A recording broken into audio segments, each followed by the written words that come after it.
Bueno, y hoy tuvimos la suerte de traerles a ustedes de la mano de AGESIC para, bueno, mostrar un caso de aplicación en salud, que en este caso es un proyecto que llevaron adelante y que se llama RZ, y que bueno, que justamente acá lo rico que nos traen es lo asociado a un proyecto, cómo fue que se llevó adelante, qué desafíos se plantearon, qué aprendieron y qué pueden compartir con nosotros.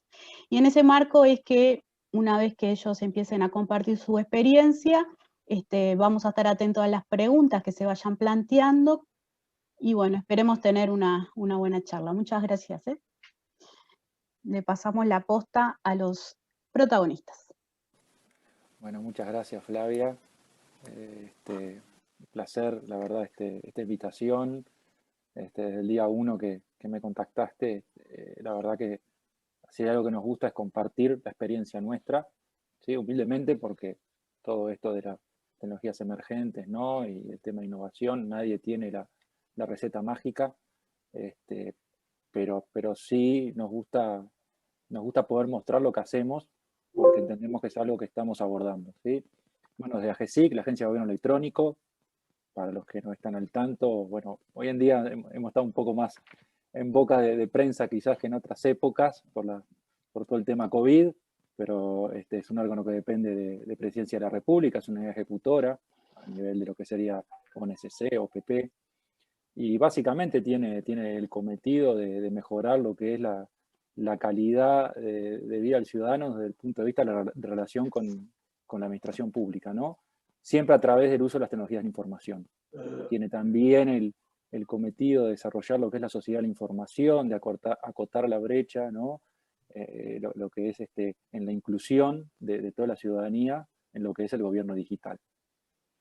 En esas líneas, obviamente, AGESIC se ha caracterizado, incluso creo que ustedes lo han escuchado, de ser líder a nivel regional y a nivel mundial en lo que es, en lo que es el desarrollo del gobierno digital. Y parte de eso se da también a que siempre hubo un espíritu de innovar, un espacio para poder innovar, para poder probar lo nuevo, para poder investigar y para ver cómo todo eso se puede relacionar con las tecnologías también más tradicionales, ¿no? Hoy la idea es mostrarle este caso, es un caso de uso, es una prueba de concepto, capaz Gabriel no llega a piloto porque no llegamos, nosotros nos gusta hablar de piloto cuando ya usamos una porción de usuarios reales, acá no se usaron usuarios reales, ¿sí? Pero es una buena prueba de concepto que nos dio para validar muchas cosas y obviamente dejar otras dudas planteadas, lo que nos viene pasando particularmente con blockchain, yo hablaba con Flavia, es una de las tecnologías que más nos está costando adoptar, ¿no? Es decir, incorporar lo que es la arquitectura integrada de gobierno, incorporarla desde el punto de vista operativo también, es decir, viene costando en sí la tecnología, pero entendemos que esto obviamente acelera ese camino y nos pone mucho mejor parados. Entendemos que desde el punto de vista contable, ¿no? Entiendo que esto es como, yo siempre digo que es como el libro de caja mágico, ¿no? Porque está unificado, pero puedo tener cuantas réplicas quiero y todas van a tener la misma información. Es como, es mágico, ¿no? No necesito ningún sistema para tener toda la información de alguna manera unificada y distribuida, ¿no? Entonces creo que es muy bueno mirarlo desde el punto de vista contable, pero sin duda tiene un montón de aplicaciones. Vamos a empezar, les trajimos una presentación cortita, la idea es que le hagamos esta presentación y a continuación que descarguen las preguntas que quieran, todas las que le podamos contestar se las vamos a contestar ahora y las que no podamos o porque no sabemos, porque acá tampoco está todo el equipo técnico, es decir, ahora van a ver que acá hay tres divisiones que trabajaron en este proyecto, pero falta todo el equipo técnico que trabajó codo a codo con el proveedor y bueno, hay preguntas que sin duda capaz que no se las podemos contestar, pero las vamos a llevar y las vamos a traer por algún medio, a través de Flavia, a través de Gabriel, se las vamos a devolver. Voy a compartir. Un segundito. Acá está. Y ahora. Ahí ya estamos viendo, Maxi.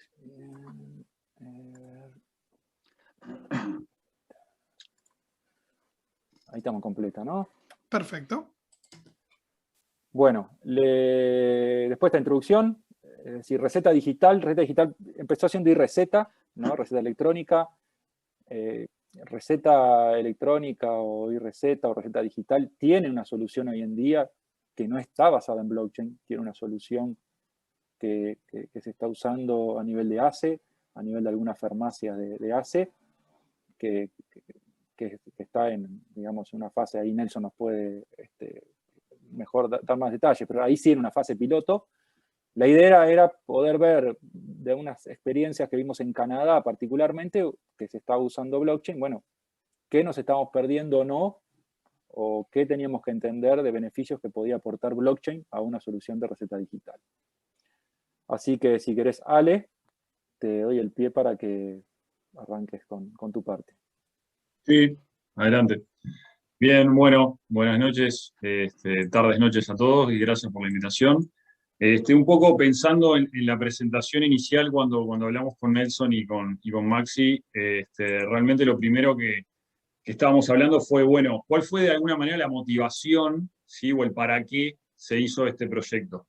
Lo primero que queremos transmitirles es que no es un proyecto aislado, ¿sí? O sea, este marco de iReceta, inicialmente como se llamó, o receta digital, como lo venimos trabajando ahora, está en el marco de la Historia Clínica Electrónica Nacional, con lo cual ya había cierto camino andado y de alguna manera se buscó que este proyecto siguiera esa línea. En ese marco se destaca, como dice ahí, ¿no? la alta sensibilidad, sobre todo en el manejo de la información, y un poco asociado a lo que comentaba Gabriel al inicio de esta solución de blockchain, sobre la confianza en los datos, y al mismo tiempo lo que tenemos que tener en cuenta es que es una sensibilidad muy alta, porque estamos hablando de prescripciones médicas que no solo está desde el punto de vista de la medicación que el médico le receta al paciente, sino la información que se mantenga de esa manera integrada, pero también disponible en la dispensación para el usuario y para los servicios, en este caso las farmacias, que brindan esos medicamentos. Entonces, ese es un primer punto.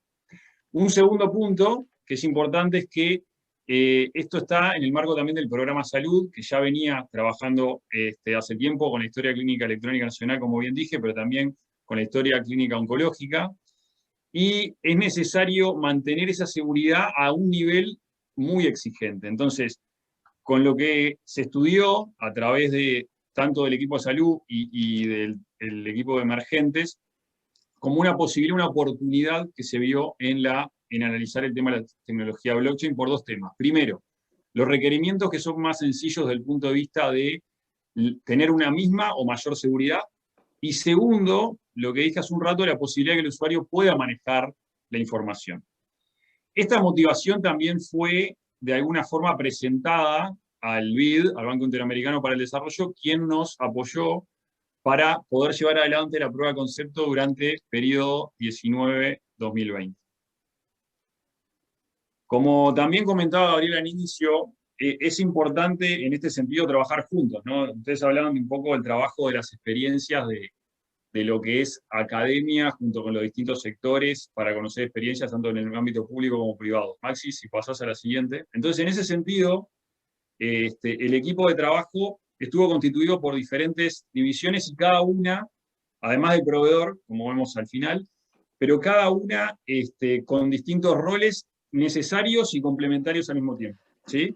Entonces, del lado de innovación, nosotros lo que buscamos es tener un caso de uso y al mismo tiempo poder llevar adelante la gestión de ese caso de uso entre las distintas divisiones involucradas. Divisiones que tenían que ver con el lado del programa Salud y como cliente, como quienes también tenían una necesidad de la aplicación de esta tecnología en el marco de la receta digital, con la división de tecnologías emergentes de Maxi y su equipo, que no analizan tanto la tecnología, pero también dan recomendaciones y un poco desde el punto de vista del análisis de prospectiva tecnológica. Y por último, el proveedor, quien de alguna manera desarrolló la prueba de concepto, alineado con todos los equipos que veníamos manejando y entregó diferentes informes a lo largo del desarrollo de la misma. Entonces, en ese marco, el equipo de trabajo fue que estuvo en el periodo 19-20 llevando adelante esta prueba de concepto. Prueba de concepto que tiene dos objetivos principales. Esos objetivos tienen que ver, primero, verificar ese correcto funcionamiento e integración entre el sistema creado de blockchain y el módulo que existía, como bien dijo Maxi, de receta digital. Eso por un lado. Y segundo, utilizar esta tecnología de blockchain a través de una tokenización de las prescripciones y las dispensaciones generadas. Es decir, se almacena la información, ¿sí?, en la blockchain relativa a las prescripciones médicas de los usuarios y las dispensaciones de los productos en las farmacias, es decir, de los medicamentos. Entonces, de alguna manera, para que ustedes ya se vayan imaginando, y ahora lo van a comentar más en detalle, tanto Nelson como Maxi, de que tenemos dos roles, ¿sí?, en el marco de esta prueba de concepto, que son los usuarios finales, que podemos ser cualquiera de nosotros, y la farmacia, que son los dispensadores. Y después, obviamente, tenemos los prestadores de salud, donde están los médicos, que son los que le recetan a los usuarios finales. Maxi. Muy bien. Bueno, buenas noches a todos. Antes de comenzar con esta slide, me gustaría comentarles, bueno, cómo ha llegado el programa de AGESIC a esta plataforma de receta digital. Esto comenzó ya por el año 2017, junto al Fondo Nacional de Recursos, que se estableció un proyecto de fertilización asistida de alta complejidad. Para nosotros fue algo muy importante y nos ayudó a tener una primera aproximación de lo que era de bajar a tierra lo que son los aspectos teóricos a un caso práctico. Si bien no se construyó un sistema, nos ayudó mucho a entender la lógica y salir un poco de los textos, ¿no?, del marco teórico y llevarlo a la práctica. Luego en el 2018 se publicó un RFI, Request for Information, en el cual se solicitó que empresas, tanto extranjeras como nacionales, bueno, nos comentaran, nos presentaran ideas de cómo solucionar en diferentes ámbitos el problema de lo que es la prescripción y la dispensación. Nosotros lo que hicimos, en base a todas esas experiencias, fuimos tomando características que pensamos que eran interesantes para nuestro ecosistema, y junto con HCEN, la Historia Clínica Nacional, que ya teníamos experiencia de haber trabajado con prestadores, conseguimos construir una plataforma adecuada a nuestro ecosistema. Esto es muy importante, ya que en principio muchas de las soluciones que nos ofrecían o que nos comentaban no eran 100% aplicables por la particularidad de nuestro país. Entonces, en el año 2019 construimos efectivamente esa plataforma y mediante algunos prestadores voluntarios comenzamos a utilizar la misma.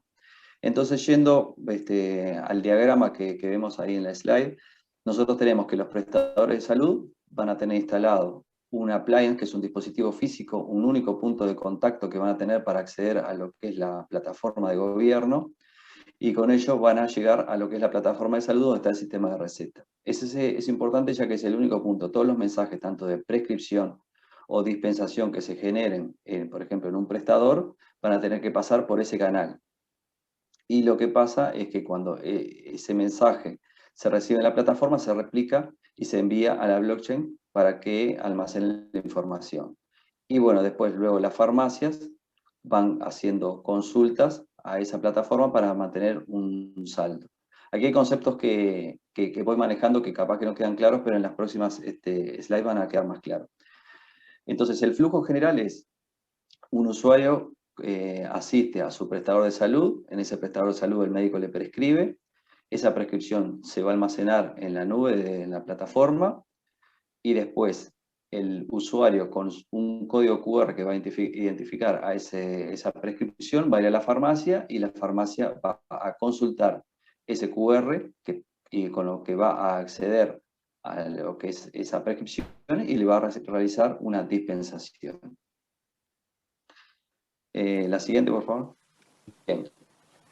Entonces, lo que nosotros vamos a tener es que lo que estamos asegurando es la integridad de los datos. Si bien la plataforma de gobierno hoy en día es muy segura y es muy difícil de vulnerar, es importante transitar otras tecnologías, transitar otros escenarios, y eso nos va a ayudar a extender nuestros horizontes.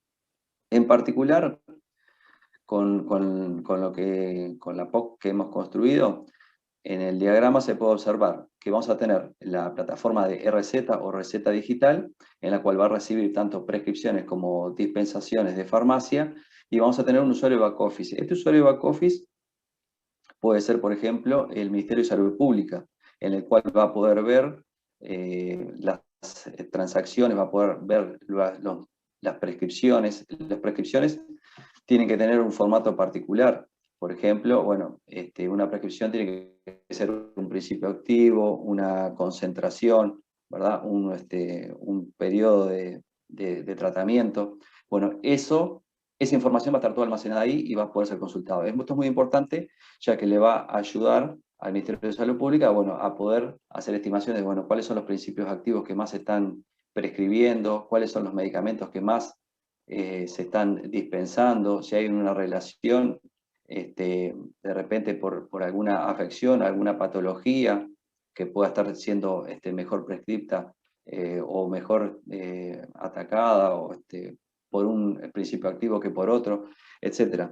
Todo esto se basa dentro de lo que es también la prescripción racional de medicamentos, que es algo muy importante y que el Ministerio de Salud Pública analiza de manera continua. Y algo importante es que toda esa información que se almacena en la plataforma nunca queda asociado la persona con el medicamento. Toda esa información está disociada porque hay un módulo en la plataforma que lo que hace es que identifica a una persona con un código y el único sistema que puede entender ese código es ese sistema. Entonces, esa es la información que efectivamente se almacena. Entonces, no habría que tener miedo, por ejemplo, que se puedan estar asociando medicamentos con personas, etcétera, porque esa información no queda asociada. Siguiente, ahí va, Maxi. Bueno, acá trajimos un poco bajamos un poco a nivel técnico. La idea es mostrarles un poquito la arquitectura más del lado de blockchain también. Es decir, el proyecto inicialmente se apoyaba en lo que es la tecnología de Rootstock. Luego algunas discusiones, entendíamos que quedaba alguna duda sobre si podíamos utilizar una blockchain pública de alguna manera, y decidimos buscar una versión privada, y por eso usamos el proyecto de Hyperledger que se llama Besu. Hyperledger es un conjunto de soluciones para blockchain, inicialmente construidas por IBM, pero que luego fue liberada, y son todas open source, ¿no? En este caso, Besu es un cliente para Ethereum, que maneja muy bien todo el tema del permisionado, entonces es ideal para casos de blockchain privada, ¿sí? Bueno, como decía Nelson, básicamente al lograr tokenizar una receta, estoy manejando un poco el concepto de unicidad, es decir, doy seguridad que en el sistema esa receta es única, como de alguna manera objeto digital, ¿no? Estoy dando esa unicidad. Y a su vez solo estoy guardando, no estoy guardando ningún tipo de información en esa blockchain, ¿no? Es decir, información, por ejemplo, personal, información que pueda de alguna manera asociar con la persona, dado también que en el ámbito médico, en el ámbito legal, fuimos asesorados por la parte legal de AGESIC, está todo el tema del derecho al olvido, ¿no? Y bueno, podría haber en algún caso incurrir en un tema de tener que ofuscar cierta información, y bien sabido que una de las características que tiene la blockchain, que es una base de datos solamente se puede agregar información, es append only, ¿no? Solo puedo agregar información, no la puedo borrar, ¿sí? Por eso funciona, ¿no?, como un libro contable, ¿no? Tengo que hacer un nuevo asiento, no puedo modificar una línea. Bueno, como decía Nelson, se diseñó esto todo por API, de manera que fuera fácilmente consumido por cualquier sistema externo. En este caso, como es una POC, es decir, es una única API, es decir, único endpoint de API con diferentes métodos de invocación, de manera que se economizó un poco por el lado del desarrollo. Obviamente que si esto fuera a ir hacia un sistema más productivo, debería separarse todo eso, cada uno en un microservicio. Bueno, habría que ajustarlo un poquito y prolijarlo, pero dado que lo que se buscaba era más que nada probar las funcionalidades y entender también los desafíos de desarrollar sobre una solución de este tipo, entendíamos que no era necesario profundizar en ese tema. A continuación, Nelson, si querés explicar un poquito sí. el flujo. Bien. Bueno, esto ya sería la vista de lo que es la aplicación que el usuario se descargaría en su celular. Le exigimos que se registre mediante UBUI para tener la certeza de que es la persona que está frente al celular. Ese es un proceso que se utiliza hoy actualmente en el portal y para acceder a diferentes servicios del Estado. Entonces, cuando se accede a la aplicación, lo que van a ver, acá vemos 2, 4, 6 imágenes. En la cuarta ven una cantidad de prescripciones. Estas son todas las prescripciones que esa persona tiene. O sea, lo importante aquí es que no solamente esto nos permite unificar prescripciones de un solo prestador, sino que, por ejemplo, de servicios móviles, emergencias móviles que, por ejemplo, ante algún evento le pueden haber generado una prescripción y esto también se podría recolectar en esta aplicación. Entonces, en un solo lugar podría tener acceso a todas sus prescripciones. Y entonces pasamos a la tercera imagen. No. Me refería a las que veíamos ahí. Entonces, en la tercera imagen, nosotros ahí vemos, esa es la información que vemos al acceder a una prescripción, ¿verdad? En la cuarta vemos todas las prescripciones que tiene, en la tercera vemos una en particular. Entonces, bueno, vemos quién es el prestador, el médico que se le prescribió, la fecha, la droga. Y acá hago un paréntesis importante porque, como les comentaba, ¿no? Una prescripción tiene que tener, bueno, un principio activo, una frecuencia y una duración. Entonces, nosotros en este caso se utilizó el Diccionario Nacional de Medicamentos y Afines. Esto sería como un lenguaje para que tanto médicos y farmacias puedan hablar el mismo idioma. Porque todos, en algún caso, hemos escuchado alguna vez algún problema que, bueno, el médico al escribir un papel, una receta de papel, es un poco, no se entiende y que también después tiene que ir a una interpretación por el idóneo de la farmacia. Entonces, para evitar eso, se hizo como un estándar en el cual, bueno, se estableció cuáles eran los principios para prescribir. Tiene una fecha de validez, por lo general son 30 días, un estado en el cual va a estar esa prescripción, y después vemos que dice dispensado 7.305. Ese valor 305, por ejemplo, surge de un médico le prescribe a una persona un comprimido cada 8 horas durante 10 días. Entonces serían en total 30 comprimidos. Entonces esos 305 serían, bueno, una combinación de los comprimidos, mililitros, o otra unidad, ampollas, o otra unidad que fuera. Y bueno, 7 es lo que efectivamente lleva retirado hasta ese momento, porque el sistema también permite realizar dispensaciones parciales. Entonces, en el último botón que dice solicitar dispensación, lo que hace es generar un QR para esa prescripción. Entonces, con ese QR concurre a la farmacia, y en esa farmacia, ahí sí podemos pasar a la próxima. En la farmacia tendríamos que tener el idóneo, ¿verdad? Que de la misma manera se debería de identificar a través de UBUI, y ahí va a tener dos funcionalidades. Una que es un historial de dispensaciones, en la cual puedes ver todas las dispensaciones que ha realizado ese usuario en esa farmacia, y la otra funcionalidad que es dispensar, que lo que hace es leer. Lee el QR. Entonces ahí unimos los dos procesos. La persona con el QR en su celular, y el idóneo de farmacia con la posibilidad de leer a través de un celular o de una tablet, de leer ese QR.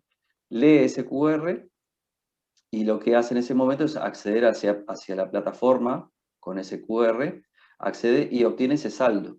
Recuerden que habíamos hablado que tenían dispensaciones parciales, no tienen por qué llevar una prescripción en una sola vez, puede ser los retiros parciales, entonces tiene que saber cuál es el saldo actual. Y con ese saldo actual bueno, le puede realizar la dispensación, envía el mensaje de dispensación y con eso lo que se logra es actualizar ese saldo y bueno, ya el proceso quedaría listo bueno, para realizar otra dispensación en caso de que el usuario lo crea conveniente. Ahí pasamos a la siguiente. Bien. Ahí, Maxi. La idea también era contarles desde el punto de vista del proyecto en sí. Como proyecto nuevo, tuvimos un tema ahí de, bueno, identificar bien los participantes y los roles del proyecto desde el inicio. Nos costó, eso nos costó un poquito al principio, al enfrentarnos a esta tecnología. Si bien tiene muchas características de un proyecto de desarrollo, tuvo toda una parte de que fue como desarrollar una app, había que tomar ciertas decisiones que lentecieron un poco el proceso por no entender bien la tecnología o por ciertas restricciones. Por ejemplo, voy a ir un minuto para atrás. Si ustedes ven acá, la idea es que cuando un médico crea una prescripción para un paciente, la misma sea registrada como un contrato inteligente. Bueno, la idea era que el médico firme, ¿sí? Hoy un médico cuando emite una receta, te da la receta con la firma del médico. Para hacer eso en el mundo digital, el médico tiene que manejar una llave digital. Bueno, hoy en día no está pronto el sistema de salud desde el punto de vista de los médicos para que tengan, tampoco tenemos la solución, es decir, si no tiene un PC no es fácil firmar hoy una firma, si no se hace con PC a través de un lector de la cédula de identidad digital, hay que hacerlo, por ejemplo, con la firma en la nube, ¿sí? Tu ID o el producto de Habitat, por ejemplo, pero no hay otra forma, entonces no teníamos tantos instrumentos como para generar esa firma digital. Entonces ahí una decisión que se tomó fue que firmara la plataforma, ¿sí? Entonces, en realidad, en este caso, todas las prescripciones van a estar firmadas para blockchain por la misma persona, ¿no? De alguna manera, que es en este caso el sistema de salud, ¿no? Entonces, este tipo de decisiones llevaron a que, bueno, tuviéramos idas y vueltas y a veces, o enlenteció un poco, si quieren decir, el proceso. Pero fue aprendizaje, obviamente. Bueno, mayor fluidez en los canales de comunicación. A ver, inicialmente costó un poco, ya les digo, costó la verdad, era muy nuevo para nosotros. Es decir, el proveedor también, es decir, si uno busca proveedores de blockchain, son todos jóvenes, ¿no? Si me viene un proveedor de blockchain y me dice que tiene 10 años de experiencia, lo voy a dudar bastante, o son muy pocos los que pueden llegar a tener tantos años de experiencia en esta tecnología y menos en Uruguay, ¿no? Pero bueno, había un tema ahí también de trabajar con ellos. Y sin duda, este tema de disponer las APIs y la documentación necesaria del comienzo hubiera facilitado mucho también, ¿no? Es decir, es muy común ahora en desarrollo tratar de definir las interfaces y bueno, una vez que acordamos y negociamos esas interfaces, la gente que trabaja en backend, ¿no? La gente que trabaja en la parte de atrás del sistema se va a desarrollar para esa interfaz y luego el agente de frontend desarrolla para esa interfaz y después nos juntamos todos y todo anda si trabajamos en una buena definición inicial. Acá había muchas dudas y eso se notó, entonces hubo que estar haciendo ciertos ajustes de las APIs durante el desarrollo, ¿no?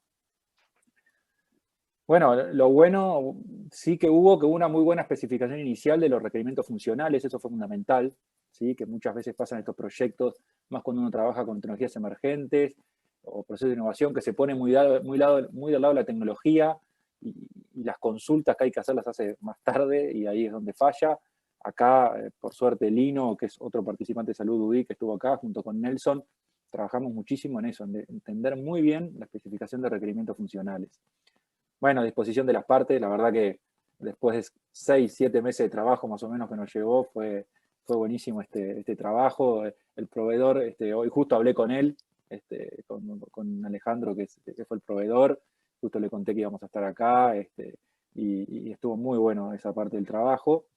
Y algo fue fundamental, esta forma de trabajo, si quieren, como se trabaja ahora, un poco más ágil, de sprints, ¿no? Entonces cada 15 días una demo, ¿sí? Y eso facilitó muchísimo el efecto de la demo también, verlo funcionar, aunque sea un producto mínimo viable, como se llama ahora, ¿no? Aunque sea una pantalla fea, no importa.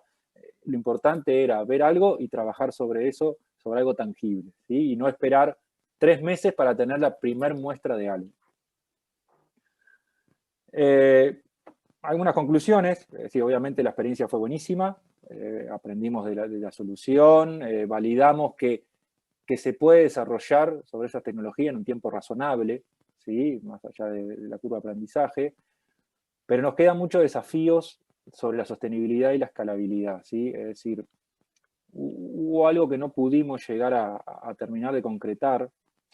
Nuestra idea era poder dejar este sistema de alguna manera en paralelo con el sistema actual. La idea era dejar de que el sistema que está actualmente en piloto, cada vez que se genera una prescripción o una dispensación, de alguna manera lo impactara en esta blockchain.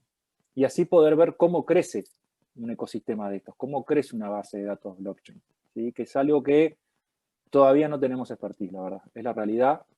Si bien se diseñaron las interfaces, recuerden que esto fue 2019-2020, cuando estábamos trabajando en el desarrollo de la integración del sistema actual de receta con esta solución, surgió todo el tema de COVID, y como ya saben, el equipo de salud UI estuvo 100% dedicado a ese tema. Los equipos de tecnología y operaciones de AGESIC que estuvieron 80% destinados a lo que es pandemia. Y bueno, y ahí sí, la verdad, perdió foco y digamos, no importancia, pero perdió urgencia este tema. Y bueno, ahora la idea, obviamente de a poco, es retomar, obviamente, en donde quedamos, terminar de desarrollar esta integración entre el sistema actual y la solución de blockchain para poder empezar a tener carga, para poder empezar a comparar, ¿no? Siempre se dice, no, que blockchain performa menos, que transaccionalmente es contraproducente para un sistema. Bueno, la verdad queremos verlo, queremos tener una base con carga real, queremos tener una base para consultar, para trabajar con ella, para entender qué operaciones hay que hacer sobre una solución de esta. Poner a consideración en la arquitectura de receta digital, ¿no? Es decir, inicialmente acá había diferentes equipos, como dijimos, innovación, salud, tecnologías emergentes, pero en AGESIC hay equipos de operaciones, está el resto del equipo de salud UI, está el equipo de arquitectura, que es parte de tecnología. Bueno, queremos ahora involucrarlos en esto y empezar seriamente a pensar en cómo incorporar esta tecnología o de alguna manera validar si deberíamos incorporarlo o no y de qué nos estamos perdiendo, ¿sí? Y bueno, y obviamente entender los ciclos de vida, ¿no? Hay todo un tema con estas soluciones que tiene que ver desde aprobación de nuevas versiones, de modificaciones, obviamente todas las consultas, bueno, hoy en día los nodos, ¿no? Si nos ponemos a pensar, ¿quién tiene los nodos? Hoy en día los nodos están todos en AGESIC, tenemos 4 nodos simplemente para entender cómo era, que orquestaban los nodos entre sí, cómo se distribuían las transacciones, pero sin duda hay que pensar quiénes van a tener los nodos, y ahí hay que pensar en los actores y qué condiciones tienen que tener, etcétera. Creo que ahí es un poco lo que nos queda en el tintero, trabajar por ese lado. Y bueno, no sé si Ale o Nelson querían agregar Sí, algún yo detalle más. quisiera también agregar que si bien bueno, no lo hemos podido poner en producción y que no ha quedado en paralelo, nos ha servido mucho para tomar algunas características muy importantes. Por ejemplo, en un principio, cuando se había construido el primer sistema de receta digital, no se había contemplado, por ejemplo, el uso de QR. Exacto. Eso fue algo que aprendimos con esta POC y que eso nos lleva a que el mes que viene va a estar saliendo en producción para la receta, la plataforma receta, bueno, una mensajería que va a incluir una consulta y una generación de un código QR. Y yo considero que esta POC fue importante porque nos ayuda a seguir tomando características, así como cuando hicimos con el RFI, que tomamos características de diferentes proyectos que nos fueron presentando y adaptándolo a nuestro ecosistema. Creo que esto también nos permitió, de alguna manera, también, bueno, mirar el sistema de otra manera, poder incluir, en este caso, que fue un hecho y fue un éxito, incluir el tema del QR. Y bueno, pero todavía quedan otras cosas por definir, ¿no? Nuestro sistema hoy en día está, como se había comentado al principio, están participando algunos prestadores nada más.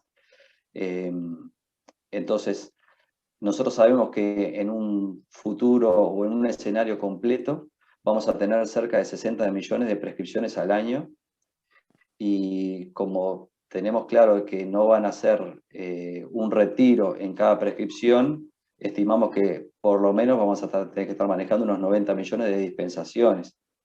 Entonces, es un volumen bastante importante. Imagínense que todas las farmacias estén consultando en el mismo momento una prescripción o lo que sea, puede ser algo caótico. Entonces, creo que todavía nos queda un camino por recorrer, y creo que tenemos que seguir investigando y, bueno, viendo la viabilidad, porque es importante para el sistema de receta digital, ¿no?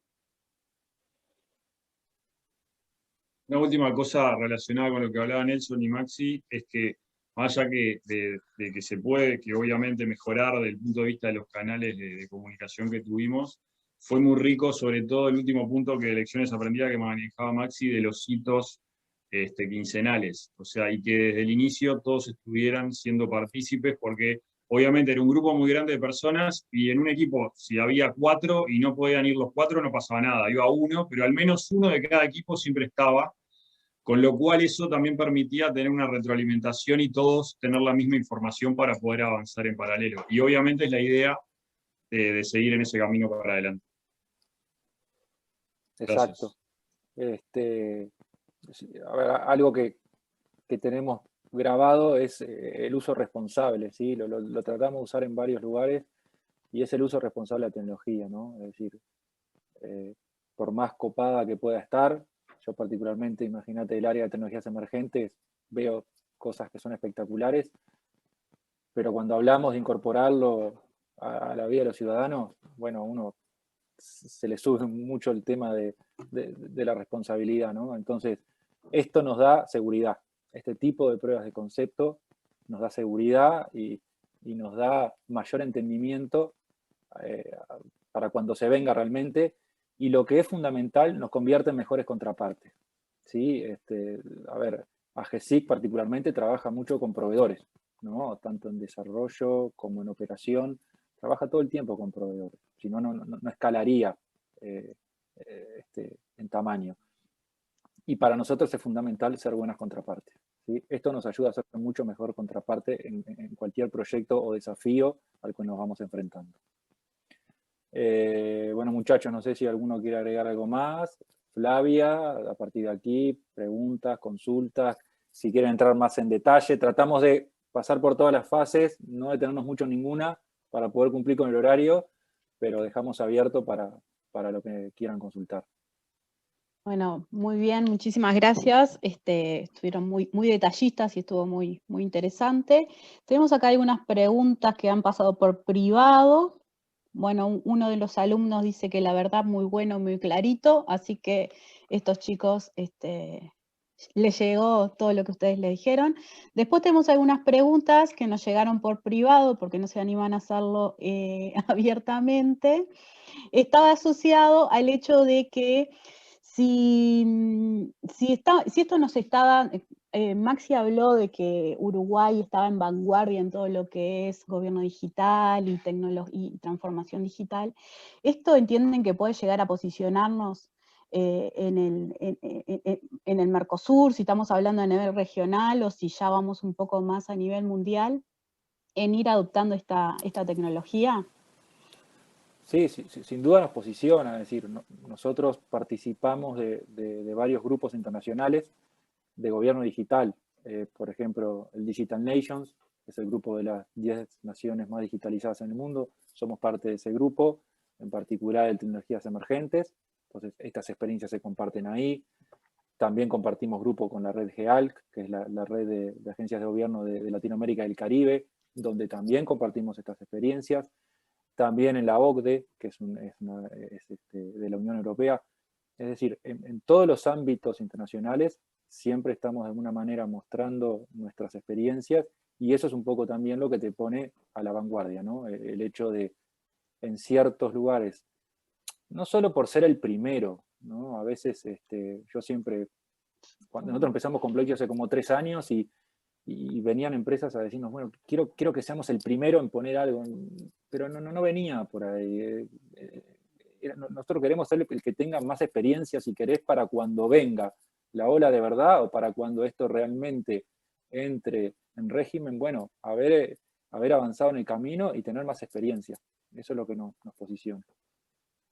Perfecto. Y después ya mirando lo interno, o sea, ustedes entienden que nuestro sistema, o sea, de salud, mirando a todos los actores, estarían preparados para abordar esta adopción desde el punto de vista de si podemos, si identifican alguna resistencia, el ejemplo que presentaron en cuanto a los beneficios que daban vinculado a que cómo hacen, que muchas veces, capaz más de muchos nos preguntamos cómo hacen cuando uno va a justamente levantar un medicamento y a veces duda, ¿realmente será esto lo que me mandó el doctor? Porque esa letra tan ilegible en muchos de ellos genera, bueno, ¿qué cosas ustedes ven desde ese lugar? O sea, desde nuestro sistema, si estaría preparado para eso, y si en lo que han transitado han identificado alguna resistencia a esto, a este Nelson, camino. ahí me Sí. parece que es toda tuya. Claro.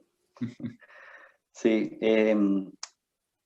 hoy en día trabajar sobre la seguridad del paciente es uno de los principales objetivos que tiene el equipo de salud. Y en función de eso es que nosotros tenemos el Diccionario Nacional de Medicamentos y Afines, que lo que hace es disponer un lenguaje común para que el médico pueda prescribir y que de una manera unívoca el idóneo de farmacia pueda dispensar un medicamento. Eso es algo, lo estamos comentando de una manera un poco resumida, pero eso tiene una estructura bastante compleja. Entonces hay principios activos, hay componentes, hay conceptos que son virtuales, está el package, ¿verdad? Hay diferentes componentes que hacen a una estructura un poco bastante compleja. Entonces, lo que nosotros hacemos es abordar la adopción de ese diccionario, que es importante tanto para el proyecto de receta digital como para blockchain. No podemos pensar en avanzar en lo que es una receta digital nacional si no está la adopción de ese medicamento, porque sería del diccionario de medicamentos, porque sería un caos, ¿no? O sea, entendemos que el médico en realidad puede prescribir, algunos médicos prescriben por principio activo, otros ya directamente ponen el medicamento comercial. A veces nosotros ya hemos trabajado bastante estas cosas, ¿no? Hay problemas de, por ejemplo, cuando el usuario va a comprar a la farmacia, justo ese medicamento que le ofreció no lo tiene y le tiene que dar uno similar. Entonces, está como en la responsabilidad del idóneo de farmacia darle uno adecuado. Y en realidad es capaz que excede a los conocimientos que ese técnico pueda tener. Entonces, en todo eso, la implementación del Diccionario Nacional de Medicamentos, que va en paralelo con el proyecto Receta, es en lo que trabaja. O sea que por ese lado, toda la parte de la seguridad del paciente estaría siendo solucionada. Perfecto. Yo creo que, Flavia, para agregar una cosita nada más en línea con lo que vos decías, si de alguna manera el sistema está preparado para estos cambios, ¿no? Creo que esto viene alineado con lo que decíamos al principio de que no es una solución aparte, ni que es algo totalmente nuevo, sino que de alguna manera se viene sumando a un camino que vino o que inició con lo que es la historia clínica electrónica nacional. Entonces, en ese marco, de a poco, ¿sí?, el propio sistema, y en ese sentido, en principio los médicos sobre todo, se fueron adaptando, ¿sí?, y de alguna manera acompañados también, porque no es que se les dijo, tienen que hacer esto y gracias, sino que se fue acompañando desde lo que es la administración central, particularmente el Ministerio de Salud Pública, y sobre todo el programa de Salud UI, que bien dice Nelson, que de alguna forma fueron sumando soluciones, ¿sí?, y además se fueron pensando en conjunto, porque lo que se explicaba, ahora se está haciendo el prototipo que comentaba Maxi Nelson de receta digital, en el cual hoy día no está sobre una blockchain, ¿sí?, pero se empezó con algunos usuarios. Y eso de alguna manera se va a ir replicando. Ahora, si lo de blockchain se decide de a poco ir escalando, tener un piloto, siempre se van a ir sumando esas partes para que de alguna manera después, cuando crezca el sistema, crezcan todos juntos. ¿Sí? No sé se queden esas como cosas aisladas. Perfecto, muy claro. Bueno, acá tenemos una pregunta a ver, ¿alguien habló? Sí, yo. A ver, Noelia, que se Noelia. animó a hablar. Buenas Dale, noches. bien. Buenas. Buenas noches. No, yo tengo un par de consultas, porque ¿qué pasa? Estaba escuchándolos muy atentos. Me resulta un poco llamativo que los médicos no estén, o sea, no firmen sus propias recetas. O sea, porque se podría falsificar, porque si lo va a subir una persona externa, digo, es como un poco ahí complicado. Y después, si cada médico tendría que subir las recetas, porque ahí, o sea, por lo que tarda en atenderte, si te suben la receta puede llegar a tardar algo más. No sé si eso está planteado en el proceso. Capaz que lo de la firma, capaz que quedó mal explicado. No es que no se pretende que el médico firme. Lo que para la POC, a fines de la POC, lo dejamos de lado. Si querés, Nelson, profundizá ahí. Sí. A ver, el médico de alguna manera, como está pensado hoy, el médico está autenticado, ¿sí?, en un sistema, que es el sistema de receta. Cuando emite esa receta, se sabe que el médico la emitió. En la blockchain, la firma digital no va a ser la del médico, va a ser la del sistema de receta. ¿Tá? Pero esto se hizo a fines de la POC. Si vamos al lado del dispensador, por ejemplo, sí hay firma con la clave privada que va a tener el dispensador, es decir, la farmacia la va a firmar en ese caso, ¿sí? Desde el lado de la farmacia no teníamos problema para hacerlo, teníamos problema del lado del médico. Pero es una restricción que marcamos para la POC, es decir, en la foto final, sin duda que esto no funciona sin la firma del médico, ¿no? Es decir, ahí, Nelson, si querés darle un poco más de detalles tú. Ahí, claro, quizás no quedó muy clara la explicación.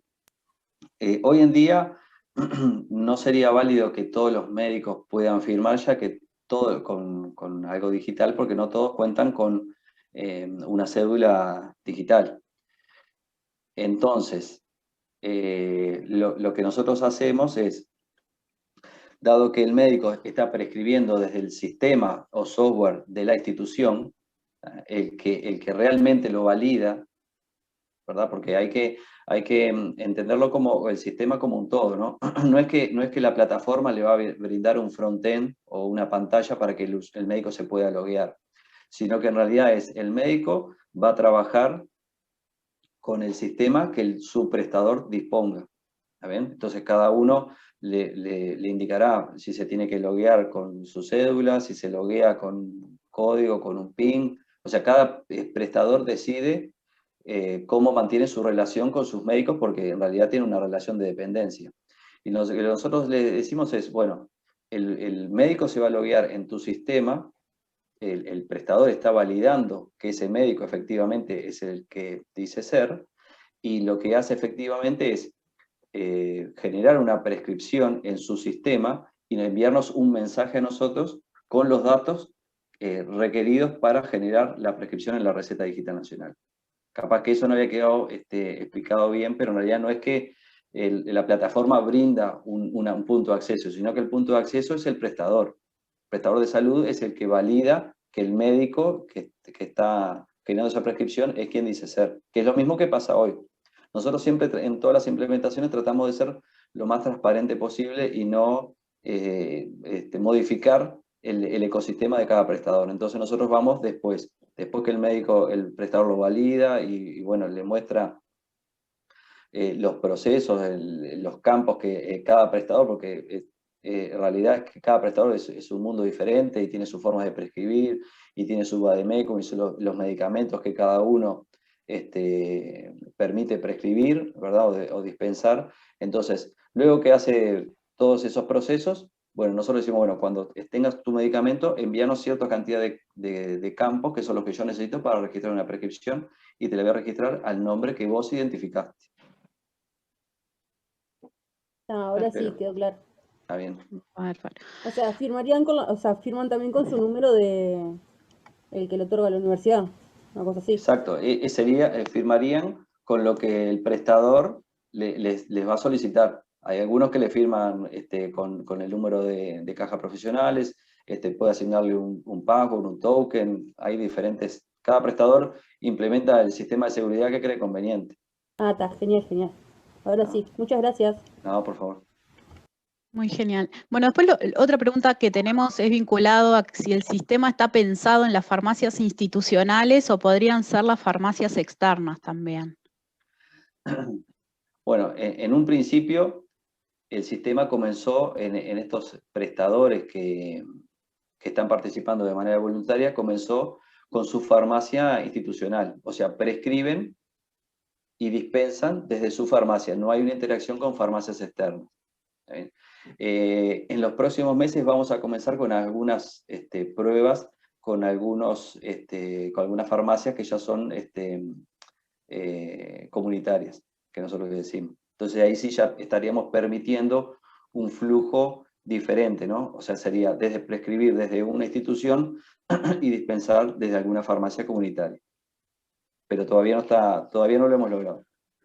Perfecto. Después uno de los alumnos que son muy activos en criptomonedas pregunta si en este EPOC se pensó en algún momento que los pagos de los medicamentos se hicieran a través de una criptomoneda. Bien, ahí capaz que la parte técnica, Maxi, capaz que le querés hacer algún aporte. La verdad no lo pensamos. Entiendo que ahí corre por otro camino, es decir, ¿es posible integrar esto en un momento con un gateway de pagos? Sí, el tema será el gateway de pagos y un poco las regulaciones de acá de Uruguay que permitan pagar con una criptomoneda. Hoy en día tengo entendido que todavía no podríamos pagar con una criptomoneda, ahí capaz que hasta ustedes saben más de la parte de regulación,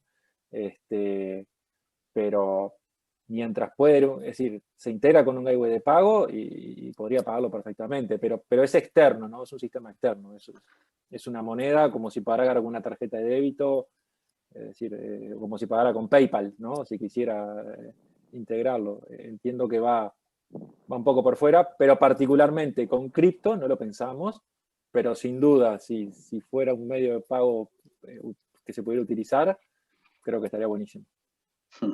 Sí, ahí complementando un poco la respuesta de Maxi, nosotros no interferimos en el ecosistema ni en su forma de negociación, o sea, ni fijamos precios ni nada, eso lo dejamos a un acuerdo entre la farmacia, por ejemplo, en la compra de un medicamento, ¿no? La farmacia y el usuario, o sea, no regulamos nada de eso, ni tampoco ofrecemos un mecanismo de pago. Es simplemente nuestro objetivo es asistencial, ¿no? Es asegurar la asistencialidad, o sea, desde la prescripción hasta la dispensación, la obtención del medicamento, pero no el pago. Perfecto. Después otro alumno lo que me escribió, dice, nombraron a Canadá, si no me equivoco, pero ¿existe a nivel nacional de algún otro país algo similar aplicado a la salud y que haya sido una experiencia exitosa? Yo lo que les puedo comentar es que cuando nosotros en el 2018 publicamos el RFI, ninguna de las empresas que participó presentó una solución con blockchain. No sé si, eso fue en el 2018, no sé si después de repente 2019, 2020, 2021, ahora hay otras, pero en aquel momento no había ninguna. Y tuvimos de Estonia, de España, de Chile y de acá de Uruguay. Y ninguna presentó una solución de ese tipo. Perfecto. Bueno, no sé si hay alguna otra pregunta, Mariana, que quieras anexar, que te haya llegado a ti directo. No tengo preguntas por acá. Acá hay una pregunta. Yo quisiera plantear una pregunta. Perdón, pero en general hay una que pregunta que está interesante, ¿cómo piensa hacer en el caso de un usuario mayor de 80 años que no maneje la app? Sí, ¿Hay alguna idea de cómo llegar a ese público? Ahí, a ver, Nelson puede ampliar también, pero tenemos por un lado lo que es el apoderado, ¿no? Trabajar en el concepto de apoderado de alguna manera, que pasa hoy, ¿no? Necesito ir a un pariente mayor o alguien que por alguna manera tenga una incapacidad que no pueda dirigirse a retirar, tener la posibilidad de hacerlo. Y también está, decir como Nelson, ese QR al final del día podría estar impreso incluso, ¿no? Yo podría llegar a obtenerlo. Y como está diseñado, hoy en día es con una app, pero se puede interfacear desde una web, se puede interfacear hoy en mañana, no sé, no para 80 años, no una persona de 80 años, un reloj inteligente, pero sí podría de diferentes maneras acceder a ese QR, o incluso ahí tener alguna consideración especial para ese tipo de población, ¿no, Nelson? Claro, lo hemos conversado mucho en el equipo, lo hemos conversado mucho en estos meses de implementación.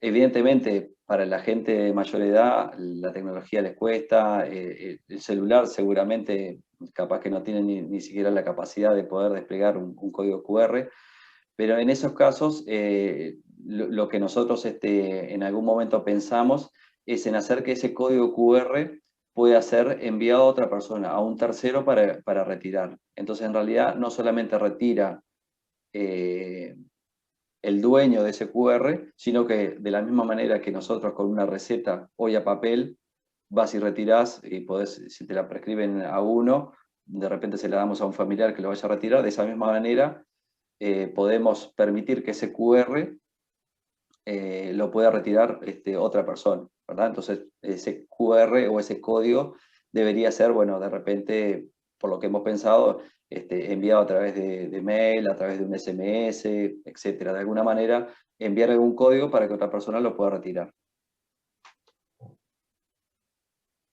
Perfecto. Acá tengo una pregunta. Oscar Rodríguez pregunta, que también hizo la consulta por esto de las personas mayores, dice, ¿no podría ir la receta directo al sistema de la farmacia y que la persona vaya con su cédula? Bueno, eso también lo pensamos. El problema que hay con eso es que, si bien es viable que hacer una consulta con su cédula, el problema es que también vulnera la privacidad de la persona. Imagínense que la farmacia podría comenzar a digitar cédulas al azar y poder empezar a consultar prescripciones de cualquier usuario, o de repente se podría llegar a filtrar la cédula de alguien particular y bueno, y poder saber qué medicación toma, qué medicación le recetaron, etc. Entonces, se optó por el tema del QR justamente para proteger eso, de que no sea accesible para cualquier persona. Que la receta también puede ser accedida por cualquier farmacia, recuerden eso, al tener esta unicidad dentro de la blockchain, y que yo puedo dispensar en una, pero después, no sé, me fui al interior y necesito dispensar en otra, pero de alguna manera la farmacia solo tiene que ver en ese momento la información. Es decir, algo que nos puede acá blockchain es eso, un poco de mayor privacidad sobre qué datos le tengo que dar a quien me está haciendo la dispensación, ¿no? Solo lo necesario para que me pueda entregar la medicación. No tiene por qué recibir ningún otro tipo de información, ni personal, ni acerca de mi estado de salud o de lo que se me recetó. Es decir, tiene que ser específicamente para ese acto de dispensación la información que necesita. Perfecto. Acá Diego me mandó un mensaje muy largo. Si Diego estás ahí, ¿querés compartir eso que encontraste? Leticia Larrañaga me consultó por chat que quería hacer una pregunta. Si querés, Leticia, tenés el micrófono. Bárbara, buenas tardes para todos. Quería hacer una pregunta, porque justo yo trabajo en la parte de datos empresariales de Entel y sé que tienen una red UI y una red salud, que son redes privadas VPN, y me preguntaba, en el caso, por ejemplo, del crecimiento de la base de datos que tienen distribuida en los nodos, ¿no? Tanto en el nodo del Ministerio de Salud Pública como en la de las farmacias. La parte del nodo del Ministerio de Salud Pública, ¿en dónde queda eso respaldado? ¿Es en la nube? ¿Es en los servicios de data center? O sea, ¿qué infraestructura tiene atrás? Gracias. Bueno, te tiro alguna de capaz que ustedes. A ver, como les comentaba, hoy en día los 4 nodos están en nube de presidencia, ¿sí? Que es una nube privada, se creó allá por el 2012 para consolidar los servicios de presidencia de la República, ¿sí? Recuerden también que los nodos poseen prácticamente muy poca información, porque lo que posee es el hash, es la información sobre la transacción, ¿no? Es decir, ¿no? Los datos son muy pocos los datos que tengo y se estima que esas bases crecerían poco, ¿sí? Y si querés habría que separarlo de Red Salud, es decir, Red Salud y Red UI, que son similares, ¿sí? Red UI fue primero, es una red privada para interconectar los organismos del Estado. Red UI se crea por el año 2008 más o menos, toda de fibra, ¿no? Hoy en día hablar de conectividad de fibra acá en Uruguay es un placer, pero esa fue una de las primeras redes de fibra del Uruguay, ¿tá? Lo que hizo Red Salud fue apoyarse sobre esa solución del lado físico, ¿no? Algo similar para interconectar a los prestadores de salud, tanto privado como público, pero a su vez sobre Red Salud se definió también un montón de estándares de comunicación, de interoperabilidad. Eso, por ejemplo, fue una ventaja ahora con COVID, cuando vino la pandemia, porque de alguna manera teníamos una autopista pronta, ¿sí? Para intercambiar información. Fue una ventaja frente a otros países, ¿tá? Tener una infraestructura pronta para intercambiar información a nivel de los prestadores de salud de todo el país, ¿tá? Tanto privado como público. Nelson, no sé si querés agregar un poco de información ahí. No, o sea, está perfecto como lo explicaste. No creo que no tendría más que acotar porque está bien la respuesta. Y sobre el tema del respaldo, es decir, de alguna manera, en un esquema donde distribuimos los nodos, ¿no? Donde cada participante de esa red de alguna manera quiera hacerse responsable de un nodo, podría ser AGESIC, el MSP, una farmacia, un prestador de salud.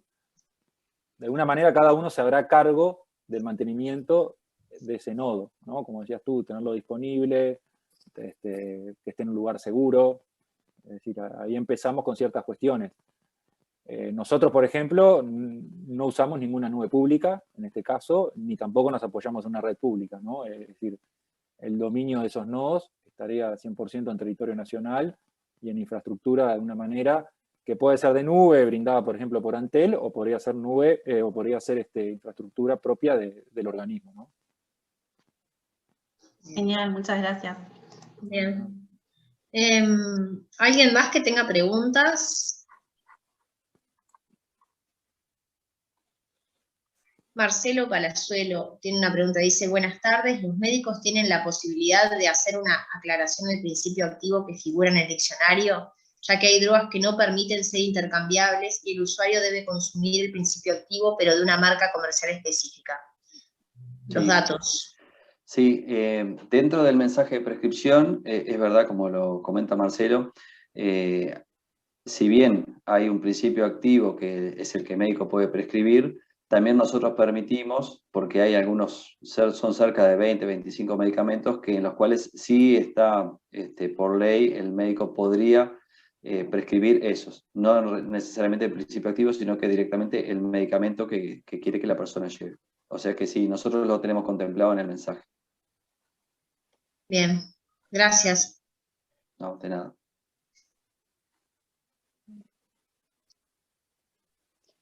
Bueno, muy bien. Si no hay más preguntas, ¿alguno por allí? En realidad, acá me vino como una inquietud que refuerza un poco los comentarios que hemos hecho en las distintas clases que hemos transitado de este curso, que bueno, como que en esta POC también se presentó la necesidad de ir avanzando a medida también de acompañamientos de profesionales funcionales, porque se requiere conocer la operación, que es fundamental eso, y por otro lado, todos los temas legales, ¿no? que se han presentado también en la discusión de algunos, de los mismos ejemplos que se fueron dando en las distintas preguntas, que es un proceso que requiere mucha participación de funcionales, como decíamos, de legales, y bueno, los informáticos, que son aquellos que terminan llevando adelante todo este diseño. Que eso, en cierta forma, es como un gran desafío, ¿no? De trabajar esos equipos multidisciplinarios a la hora de desarrollar un producto que realmente tenga después un impacto que no quede nada fuera, ¿no? Sí, es importante y aparte es complejo a veces encontrar una solución que se adapte a todo nuestro ecosistema. Por ejemplo, y con respecto a algunas de las preguntas que hubo, con si se podía, por ejemplo, identificar a un médico con la cédula, nos enfrentamos miles de veces a ese problema de que, bueno, para identificar al médico o que las personas puedan retirar, porque hay casos en Estonia, retiran con la cédula.